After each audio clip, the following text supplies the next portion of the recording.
নমস্কার বন্ধুরা, বাংলার ইনভেস্টর ইউটিউব চ্যানেলে আপনাদের সকলকে স্বাগত জানাই। চ্যানেলে প্রথমবার এসে থাকলে চ্যানেলটা অবশ্যই সাবস্ক্রাইব করে রাখবেন এবং তার সঙ্গে সঙ্গে পাশে থাকা বেল আইকনটা টিপে অল অবশ্যই সিলেক্ট করে রাখবেন, যাতে করে পরবর্তী ভিডিওগুলোর নোটিফিকেশন আপনাদের কাছে সময় মতো পৌঁছে যায়। তো চলুন এই ভিডিওটা শুরু করা যাক। তো প্রথমেই আজকে এফআইআই এবং ডিআইআই এদের ডেটা দেখব। তো আজকে এফআইআই এদের ডেটা দেখলে শক লাগতে পারে। তো আজকের দিনে এফআইআই প্রায় 1,500 কোটির কাছাকাছি শেয়ার কিনেছে এবং এই ডিআইআই এদের দিক থেকে এই যে কেনাকাটা সেটা তো নিয়মিত কমছে। আজকের দিনে এই ডিআইআই এরা কিনেছে মাত্র 587 কোটি শেয়ার। তো এদের তুলনায় যদি দেখেন এই এফআইআই এরা কিন্তু প্রায় 3 গুণ বেশি শেয়ার কিনেছে। তো আজকের দিনে মার্কেটে অনেকগুলো ব্লক ডিল হয়েছে, একজন নোবেল, তার সঙ্গে সঙ্গে পলিক্যাব। তো সেই সমস্ত ব্লক ডিলের কারণে এই যে ডেটা সেটা কিন্তু এরকম আসতে পারে। তো এর পরের একদিন দুদিনের ডেটা দেখলেই এটা কিন্তু ক্লিয়ার হয়ে যাবে যে এফআইআই এরা সত্যিই ফিরে এসেছে নাকি এই ব্লক ডিলের জন্য এই ডেটাগুলো এরকম তৈরি হয়েছে। তবে এই ক্যাশ মার্কেটে কিনলেও এই যে ফিউচার অ্যান্ড অপশন মার্কেট এখানে কিন্তু বিক্রি হয়েছে। তো দেখতে পাচ্ছেন ইন্ডেক্স ফিউচারে প্রায় 1508 কোটি শেয়ার বিক্রি করা হয়েছে এবং যদি স্টক ফিউচারের কথা বলি এইখানেও 835 কোটি টাকা শেয়ার বিক্রি করা হয়েছে। তো যতটা সম্ভব এরকম হতে পারে ক্যাশ মার্কেটে যে কেনাকাটা সেটা ব্লক ডিলের কারণেই হয়েছে। এরপরে আমেরিকান মার্কেট, তো ডাউ জোন্সে এখন পতন দেখা যাচ্ছে 0.17% নিচে এবং এর সঙ্গে সঙ্গে নাসডাক কম্পোজাইট এটা এই মুহূর্তে 1% নিচে রয়েছে। তো সামনেই ব্যাংক অফ জাপানের যে ইন্টারেস্টের ডেট সেটা আসতে চলেছে। তো সেই দিন এই যে ইন্টারেস্টের রেট সেটা ঘোষণা হবে এবং তার আগে এই গ্লোবাল মার্কেটে কিন্তু হালকা হালকা পতন দেখা যাচ্ছে এবং এই যে নাসডাক করেছে এর পেছনে আরো একটা কারণ হচ্ছে এই এআই রিলেটেড কোম্পানিগুলো, এই যেমন ওরাকল কর্প রয়েছে, তারপরে এনভিডিয়া, তারপরে আরো অন্যান্য যে এআই কোম্পানিগুলো সেগুলোতে একটা ভালো পতন দেখা গেছে এবং এই যে ওরাকল কর্প পড়েছে এর পেছনে একটা সলিড কারণও রয়েছে। তো কি খবর সামনে আসছে, তো দেখতে পাচ্ছেন এই যে ব্লু ওয়েল ক্যাপিটাল এই যে একটা ইনভেস্টিং কোম্পানি রয়েছে, তারা বলে দিয়েছে এই ওরাকল এই কোম্পানিতে আর ইনভেস্ট করবে না। তো আগে এরকম কথা হয়েছিল তারা এই কোম্পানিতে ডাটা সেন্টার তৈরি করার জন্য, যেটাই এআই সেক্টরে ব্যবহার করা হবে, তারপর ক্লাউডে ব্যবহার করা হবে, সেই জন্য ইনভেস্ট করবে। তো এখন কিন্তু এই খবর সামনে আসছে এই যে ইনভেস্টমেন্ট তাদের তরফ থেকে আর আসবে না। যদিও কোম্পানি বলছে এই যে প্রজেক্ট সেটা চলবে, যদিও এই ব্লু ওয়েল এরা এই যে ফান্ড সেটা আর করবে না। তো এরা কি নিয়ে চিন্তার কথা বলেছে এই ব্লু ওয়েল এই যে কোম্পানিটা রয়েছে, তো এরা এটাই বলছে এই কোম্পানির যে ডেপ্ট সেগুলো বেশি এবং এআই সেক্টরে প্রচুর পরিমাণে ইনভেস্টমেন্ট করছে। তো দেখতে পাচ্ছেন এইগুলো কিন্তু এআই কোম্পানিগুলোর জন্য খারাপ খবরই হচ্ছে এবং এআই কোম্পানিগুলো আস্তে আস্তে নিচের দিকেও নেমে আসছে।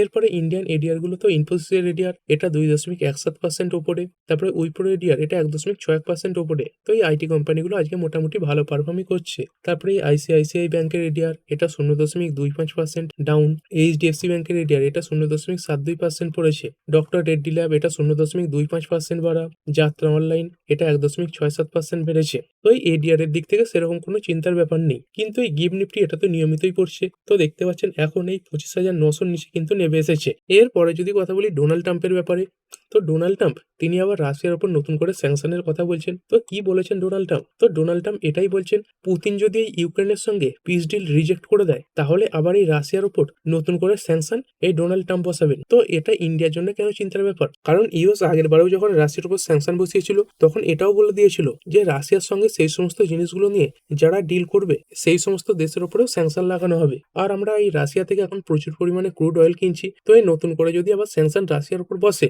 সেটাও কিন্তু ভারতের উপরে ইম্প্যাক্ট ফেলবে। এরপরে যদি কথা বলি আগামীকালও কিন্তু গুরুত্বপূর্ণ দিন হতে চলেছে। তো পরশু দিন তো জাপানের যে ডেটা সেটা সামনে আসবে, কিন্তু আগামীকালও জাপানের একটা ডেটা সামনে আসবে, সেটা হচ্ছে সিপিআই বা ইনফ্লেশনের ডেটা। তো দেখতে পাচ্ছেন ডেট কবে রয়েছে, এই ডিসেম্বর 18। তো যদি দেখেন জাপানের যে ইনফ্লেশন এটা কিন্তু অনেকটা উঁচু জায়গাতেই পৌঁছে গেছে, 3%-এর কাছাকাছি ঘোরাফেরা করে। আর এই ইনফ্লেশন এটা যদি বাড়ে তাহলে কিন্তু এই যে ব্যাংকগুলো তারা যে ইন্টারেস্টের রেট সেটাও বাড়াতে বাধ্য হবে। তো জাপানের আগে এই যে ইনফ্লেশন এটা এত বেশি ছিল না। তো যদি একটু আগের ডেটা দেখেন, আগে ইনফ্লেশন এটা কম থাকতো এই 2.3 2.5, তার আগে যদি দেখেন আরো কম এই 2.2। তো আগামীকাল এই ইনফ্লেশনের ডেটা এটা সামনে আসবে। তো যদি এই ইনফ্লেশন এটা কন্ট্রোলের মধ্যে থাকে, মানে ধরুন এই 10% বা 3.1% বা ধরুন নিচের দিকে 2.9% এরকম জায়গায় থাকে তাহলে ঠিক আছে, কিন্তু এই যদি ইনফ্লেশন অতিরিক্ত বেড়ে যায় তাহলে কিন্তু তার পরের দিনে রেট হাইকের যে সম্ভাবনা সেটা আরো বেশি বেড়ে যাবে। কিন্তু যদি ধরুন আগামীকাল এই ডেটা কন্ট্রোলের মধ্যে এলো তবু একটা চান্স থাকবে যে জাপান হয়তো এই যে ইন্টারেস্ট রেট সেটা বাড়াবে না।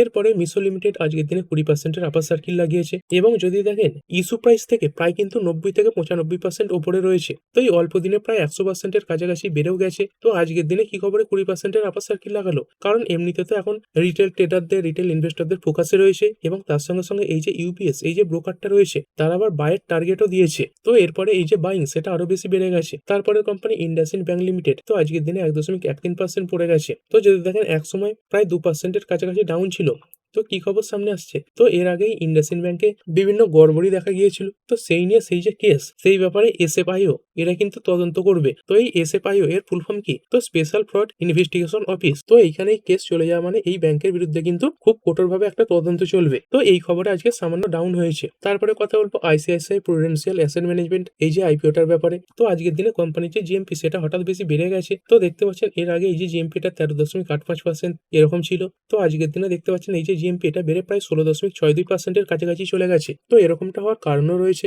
বড় বড় যে ইনভেস্টররা তারা এতে প্রচুর টাকা লাগিয়েছে, তো সেই কারণে এই যে জিএমপি সেটা এত বেশি বাড়ছে। তো এটা শুধুমাত্র একটা পাবলিক ডোমেনে অ্যাভেলেবেল ছিল, যেটা আপনাদের সামনে রাখলাম। এরপরে কথা বলবো এই পার্লামেন্ট যে উইন্টার সিজন সেটা চলছে এবং সেখানে বিভিন্ন দাবিও পেশ করা হয়। তো এনাকে অনেকেই চেনেন, রাঘব চাড্ডাজি। তো ইনি আজকে নির্মলা সীতারামনজির কাছে কিছু দাবি পেশ করেছেন, তো যেটা কিন্তু মার্কেটের সঙ্গে যুক্ত। তো তিনি কি বলছেন, তো তিনি এটাই বলছেন যে ইন্ডিয়ান ইনভেস্টর সেভড মার্কেট। তো বর্তমানে দেখতেই পাচ্ছেন এফআইআই তারা নিয়মিত এই যে শেয়ার সেটা বিক্রি করছে, আর উল্টো দিকে কারা কিনে মার্কেটকে ধরে রেখেছে, এই ডিআইআই। তো এই ডিআইআই দের কাছে কাদের টাকা থাকে, এই পাবলিকেরই টাকা থাকে। তো তারা মিউচুয়াল ফান্ড, সিপ এইগুলোর মাধ্যমে টাকা লাগায়। তো সেটাই রাঘব চাড্ডাজি বলেছেন যে ইন্ডিয়ান ইনভেস্টর সেভড মার্কেট। আর যদি এই ডিআইআই এত শক্তিশালী না হতো তাহলে কিন্তু এই এফআইআই তারা আরো গভীরভাবে এই মার্কেটকে ভেঙে ফেলতে পারতো। তো তিনি এটাই বলছেন যে রিওয়ার্ড দেম, মানে তাদের পুরস্কার দেওয়া হোক। তো কিভাবে, কাট ক্যাপিটাল গেন ট্যাক্স। তো এর আগে এই যে ক্যাপিটাল গেন ট্যাক্স সেটা বাড়িয়ে দেওয়া হয়েছিল, তো এলটিসিজি বাড়িয়ে 12.5% এবং এসটিসিজি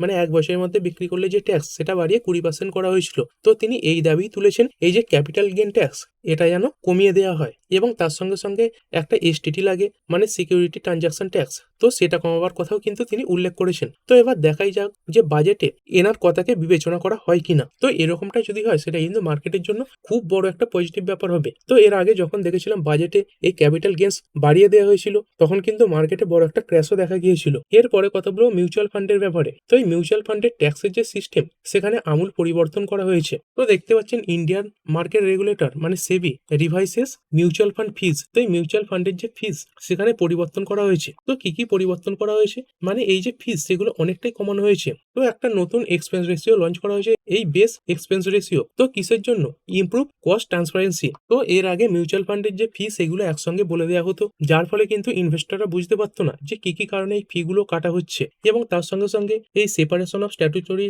লেভিস মানে বিভিন্ন যে ট্যাক্স সেগুলো আলাদাভাবে উল্লেখ করা হবে। এই যে বের বা বেস এক্সপেন্স রেশিও, এইখান থেকে এই যে tax GST, stamp duty, STT এগুলো আলাদাভাবে কিন্তু এই মিউচুয়াল ফান্ডগুলো উপস্থাপন করবে। তার সঙ্গে সঙ্গে এই যে ব্রোকারেজ ফিজ এটাও কমানো হয়েছে, যেটা আগে ছিল এই 15 বেসিস পয়েন্ট সেখান থেকে কমিয়ে 6 বেসিস পয়েন্ট করার কথা বলা হয়েছে। তারপরে ডেরিভেটিভ সেগমেন্টে 5 বিপিএস থেকে কমিয়ে করা হয়েছে 2 বিপিএস। তারপরে এই যে বিইআর লিমিট, তো ইন্ডেক্স ফান্ডে এবং ইটিএফ এ এটা 1% থেকে কমিয়ে করা হয়েছে 0.9%। মানে কি দাঁড়াচ্ছে, বেশিরভাগ যে চার্জ সেগুলো কিন্তু কমানো হয়েছে। তো আগে ধরুন মিউচুয়াল ফান্ডে ইনভেস্ট করে আপনি 100 টাকা পেতেন, তো এবার কিন্তু সেই যে টাকার পরিমাণ সেটা কিছু বাড়বে, হয়তো 101, 102 এরকম টাকা হবে। কি কারণে, কারণ এই যে ফি সেগুলো কিন্তু অনেকাংশেই কমে যাচ্ছে। এর পরের কোম্পানি আইটিসি লিমিটেড। তো কোম্পানির জন্য খবর আছে, দেখতে পাচ্ছেন সিসিআই ক্লিয়ার্স মানে কম্পিটিশন কমিশন অফ ইন্ডিয়া এরা কিছু জিনিস ক্লিয়ার করে দিয়েছে। কিসের ব্যাপারে, কারণ এই কোম্পানিটা এই যে Aditya Birla real estate paper and pulp business এটাকে অ্যাকোয়ার করতে চলেছিল সেই ব্যাপারে। তো এই অ্যাকুইজিশনের ভ্যালু কত, 3,498 কোটি। তো এই সিসিআই এরা এটাই দেখে যে কোনো কোম্পানি অন্য কোম্পানিকে অ্যাকোয়ার করছে, তার ফলে সেই সেগমেন্টে কাজ করা অন্যান্য কোম্পানিগুলোর খুব বড় অসুবিধা হবে কিনা। তো সেই ব্যাপারেই সিসিআই এরা ছাড় দিয়ে দিয়েছে। তো এরপরে এই যে আইটিসি তারা এই যে আদিত্য বিড়লার বিজনেসটা সেটাকে অ্যাকোয়ার করতে পারবে। এরপরের কোম্পানি জিএসডব্লিউ এনার্জি লিমিটেড। তো এই উইন্ড পাওয়ার সেগমেন্টে বিভিন্ন যে যন্ত্রাংশ তার চাহিদা বাড়ছে, তার সঙ্গে সঙ্গে ইনস্টলেশন সেটাও বাড়ছে। তো সেটাকে মাথায় রেখেই দেখতে পাচ্ছেন এই কোম্পানিটা এই কর্ণাটক এবং গুজরাটে এই যে উইন্ড টারবাইন ব্লেড ইউনিট সেটা ওপেন করেছে। মানে এই ফ্যাক্টরিতে উইন্ড টারবাইনের যে বড় বড় ব্লেড গুলো হয় সেইগুলো তৈরি করা হবে। এরপরে যদি কথা বলি মোবাইল ফোন কেনার ব্যাপারে, তো আপনি যদি মোবাইল ফোন কিনতে চান তাহলে এই 2026 শেষ হওয়ার আগেই বিবেচনা করতে পারেন। কারণ কি খবর সামনে আসছে, তো দেখতে পাচ্ছেন buying a smartphone may get costlier in 2026 as brands cut back on budget models. তো এই স্মার্টফোনের যে দাম সেগুলোই 2026-এ বেড়ে যেতে পারে। এরপরে কথা বলবো ফোর্ড এই কোম্পানির ব্যাপারে। তো গতকাল কভার করেছিলাম এই কোম্পানিটা তাদের যে ইভি মডেল সেগুলো বন্ধ করার জন্য অনেক ইনভেস্টমেন্ট করতে চলেছে। মানে কোম্পানি শুধুমাত্র এখন পেট্রোল ডিজেল এই যে গাড়ি সেগুলোই তৈরি করবে, এবং সেই রিলেটেড কিছু তথ্যই সামনে আসছে। তো এই ইভি গাড়িতে সব থেকে বেশি কি দরকার, এই ইভি ব্যাটারি দরকার। তো কোম্পানি আগে একটা ডিল সাইন করেছিল এই সাউথ কোরিয়ার এলজি এনার্জি সলিউশনের সঙ্গে। কি ব্যাপারে, এই ইভি ব্যাটারির সঙ্গে। তো কোম্পানি বর্তমানে এই যে ইভি মডেল সেটাকেই পুরোপুরি ব্যান করতে চলেছে। তো সেই কারণে এই যে ইভি ব্যাটারি সেটা তো আর কোনো প্রয়োজনই হবে না। তো দেখতে পাচ্ছেন সেই কারণে এই যে এলজি এনার্জি সলিউশন এদের সঙ্গে যে 6.5 বিলিয়ন ডলারের একটা ডিল হয়েছিল সেটাকে কিন্তু ক্যান্সেল করে দিয়েছে। তো এরকম ছোটখাটো খবরগুলো কিন্তু ইভি সেগমেন্টের জন্য নেগেটিভ ব্যাপার। তারপরে এই লোধা ডেভেলপার্স লিমিটেড, তো এই লোধা ডেভেলপার্স এই কোম্পানিটা এমআরজি গ্রুপ এদের সঙ্গে মিলে 3,600 কোটি টাকার এই রিয়েল এস্টেট যে প্রজেক্ট সেটা লঞ্চ করতে চলেছে। তো কোথায় হবে দেখতে পাচ্ছেন, দিল্লি এনসিআর, তো যেখান থেকে প্রায় 3,600 কোটি টাকা রেভিনিউ তৈরি হতে পারে। এরপরে যদি কথা বলি পেট্রোল এবং ডিজেল কার এগুলো ব্যান হতে চলেছে। তো কোথায় ব্যান হতে চলেছে এবং কি শর্তে ব্যান হতে চলেছে, তো দেখতে পাচ্ছেন সুপ্রিম কোর্ট এই যে ব্যান সেটাকে অ্যালাউ করে দিয়েছে। তো 10 বছরের পুরনো ডিজেল গাড়ি এবং 15 বছরের যে পুরনো পেট্রোল ভেহিকেল সেগুলো ব্যান হবে। কোথায় হবে, এই দিল্লি এনসিআর এ হবে। এবং সব গাড়ি কি ব্যান হয়ে যাবে না, অবশ্যই সব গাড়ি ব্যান হবে না। তো দেখতে পাচ্ছেন কোনগুলো বন্ধ হবে, এই বিলো BS4 মডেলগুলো। এরপরে কিছু অর্ডার রিলেটেড খবর আসছে। তো রেলের কোম্পানিগুলো ছোটখাটো অর্ডার পেয়ে যাচ্ছে। RailTel corporation of India limited কিছু অর্ডার পেয়েছে। তো এই ভিওসি পোর্ট অথরিটি এদের তরফ থেকে 27 কোটি টাকার অর্ডার পেয়েছে। তারপরে টিটাগড় রেল সিস্টেম এর অর্ডারের পরিমাণ একটু বড়। তো এই কোম্পানি 273 কোটির অর্ডার পেয়েছে এই ইন্ডিয়ান রেলওয়ের তরফ থেকে 62 খানা মেনটেন্যান্স ভেহিকেল তৈরি করার জন্য। তারপরে এই Teknaf rail and engineering limited, তো এটাও একটা অর্ডার পেয়েছে ওয়েস্টার্ন রেলওয়ের তরফ থেকে এবং অর্ডারের ভ্যালু কত 6.70 কোটি টাকা। এরপরে লার্সেন অ্যান্ড টুব্রো, তো এটা একটা বড় কোম্পানি এবং নিয়মিতই অর্ডার পেতে থাকে। তো এই কোম্পানির জন্য খবর আসছে। তো এই কোম্পানিটা এই 5,000 কোটি টাকার অর্ডার পেয়েছে। তবে এই ছোটখাটো অর্ডার কিন্তু এই কোম্পানির স্টককে সেরকম বেশি তুলতে পারে না, কারণ কোম্পানির মার্কেট ক্যাপও অনেক বেশি। তো দেখতে পাচ্ছেন 5 লাখ কোটির উপরে প্রায় মার্কেট ক্যাপ কিন্তু রয়েছে। এরপরে একটি কোম্পানি এই Antony waste handling cell limited, তো কি করে নামেই দেখতে পাচ্ছেন ওয়েস্ট হ্যান্ডলিং, মানে যে বিভিন্ন বর্জ্য পদার্থ সেগুলো হ্যান্ডেল করে থাকে। তো কি খবর সামনে আসছে, তো এই কোম্পানিটা দেখতে পাচ্ছেন 1330 কোটি টাকার অর্ডার পেয়েছে। তো কিসের জন্য, এই সলিড ওয়েস্ট ম্যানেজমেন্টের জন্য। তো এই 1330 কোটির অর্ডার পেয়েছে, এটা বড় ব্যাপার নয়। বড় ব্যাপার হচ্ছে কোম্পানির যে সাইজ সেটা কিন্তু এর থেকেও ছোট। তো দেখতে পাচ্ছেন 1,230 কোটির প্রায় মার্কেট ক্যাপ রয়েছে। তো সেখানে অর্ডারের যে ভ্যালু সেটা কিন্তু মার্কেট ক্যাপের থেকে বেশি। তো এটাই কিন্তু এই কোম্পানিকে অনেকটা উপরে তুলতে পারে। তারপরে আজকের দিনে এই কেনস্টেক, তো অনেকদিন খারাপ পারফর্ম করার পর আজকে সবুজেই ওপেন হয়েছিল, অনেকটা উপরেই ওপেন হয়েছিল দেখতে পাচ্ছেন। এর আগের দিনে ক্লোজ হয়েছিল 4,186-তে এবং আজকের ওপেন কত, এই 4,264। তো এখানে দেখতে পাচ্ছেন 4,285 দেখাচ্ছে, মানে মোটামুটি এর আগের দিনের ক্লোজিং প্রাইস থেকে 100 টাকা পর্যন্ত উপরে ওপেন হয়েছিল। তো কি খবরে দেখতে পাচ্ছেন, এই কোম্পানি টাই আপ করেছে বা পার্টনারশিপ করেছে দুখানা ফার্মের সঙ্গে। কিসের জন্য, এই সেমিকন্ডাক্টর ম্যানুফ্যাকচারিং এর জন্য। এর পরের company AstraZeneca pharma India limited, তো এই কোম্পানিটা এই যে central drug standard control organisation, তার সঙ্গে সঙ্গে directorate general of health service এবং তারপরে এই গভর্নমেন্ট অফ ইন্ডিয়া এদের থেকে পারমিশন পেয়েছে কিসের ব্যাপারে দেখতে পাচ্ছেন, for sale and distribution of একটা ড্রাগ রয়েছে এই ডেটোপোটাম্যাব ডিরেক্সটিকান এই পাউডারটার ব্যাপারে। তো কোম্পানির এই যে ওষুধটা এটা ইন্ডিয়াতে সেলস এবং ডিস্ট্রিবিউশন এবার থেকে কিন্তু শুরু হবে। তো এটা এই কোম্পানির জন্য পজিটিভ ব্যাপার। এরপরে কথা বলবো tata motors passenger vehicle limited এই কোম্পানির ব্যাপারে। তো যদি দেখেন স্টকে এখন সেরকম কোনো মুভ আসছে না। অন্যদিকে এই টাটা মোটরসের যে সিভি ভেহিকেলের শেয়ারটা সেটা ভালো পারফর্ম করছে। তবে কোম্পানির জন্য ভালোই পজিটিভ রিপোর্ট সামনে আসছে। তো কি রিপোর্ট, তো কোম্পানি এই যে টাটা সিয়েরা এই মডেলটা লঞ্চ করেছে এবং যখন লঞ্চ হয়েছে তখন এই মডেলটার প্রতি ভালো একটা হাইপও দেখা গিয়েছিল, অনেকে প্রশংসাও করছিল এবং তার সঙ্গে সঙ্গে এই গাড়ির যে প্রোটেকশনের ব্যাপারটা সেটাও কিন্তু খুবই স্ট্রং। তো কি খবর আসছে, তো দেখতে পাচ্ছেন মাত্র 24 ঘন্টার মধ্যে প্রায় 70,000 বুকিং এই গাড়িটার জন্য কিন্তু করা হয়েছে। মানে এই টাটা মোটরস এই গাড়ির জন্য মাত্র 24 ঘন্টায় 70,000 অর্ডার পেয়ে গেছে। তো এটা কিন্তু এই কোম্পানির জন্য খুবই একটা বড় পজিটিভ ব্যাপার। এরপরে ক্রুড অয়েল, তো চিন্তার ব্যাপার নেই, ব্রেন্ট ক্রুড এটা এখন 60-এর নিচেই রয়েছে। তারপরে বিটকয়েন, তো বিটকয়েনে কিন্তু অনেকটাই পতন দেখা যাচ্ছে, আজকের দিনে 2.68% পড়ে গেছে। তো এই জাপানের ইন্টারেস্ট রেট ডিসিশন আসার আগে এই যে বিটকয়েন এখানে কিন্তু কিছুটা পতন দেখা যাচ্ছে। এবং ভিডিও শেষে আমেরিকান মার্কেট দেখে নেবো। তো ডাউ জোন্স এটা এখনো ডাউনে রয়েছে 0.31% নিচে। আর যদি নাসডাক কম্পোজিটের কথা বলি তো এটা কিরকম পারফর্ম করছে, তো এই নাসডাক কম্পোজিট এটা প্রায় 1.5% নিচে এই মুহূর্তে ট্রেড করছে। তো ঠিক আছে বন্ধুরা, আশা করছি ভিডিওটা আপনাদের ভালো লেগেছে। আপনি চাইলে এটাকে লাইক এবং শেয়ার করতে পারেন। আর শেয়ার মার্কেট সংক্রান্ত ডেইলি নিউজ আপডেট পেতে চ্যানেলটা সাবস্ক্রাইব করে রাখবেন এবং পাশে থাকা বেল আইকনটি টিপে অল অবশ্যই সিলেক্ট করে রাখবেন, যাতে পরবর্তী ভিডিওর নোটিফিকেশন আপনার কাছে সময় মতো পৌঁছে যায়। আর হ্যাঁ, ভিডিওটি শুধুমাত্র ইনফরমেশন এবং এডুকেশনাল পারপাসের জন্য বানানো হয়েছে। আমি সেবি রেজিস্টার্ড নই, তাই কোনো প্রকার শেয়ারে কোনো প্রকার বাই, সেল, হোল্ড বা অ্যাভারেজ করার কোনো সিদ্ধান্ত নেওয়ার আগে আপনার যে ফাইন্যান্সিয়াল অ্যাডভাইজার আছে তার সঙ্গে অবশ্যই আলোচনা করবেন। দেখা হচ্ছে পরের ভিডিওতে। ধন্যবাদ।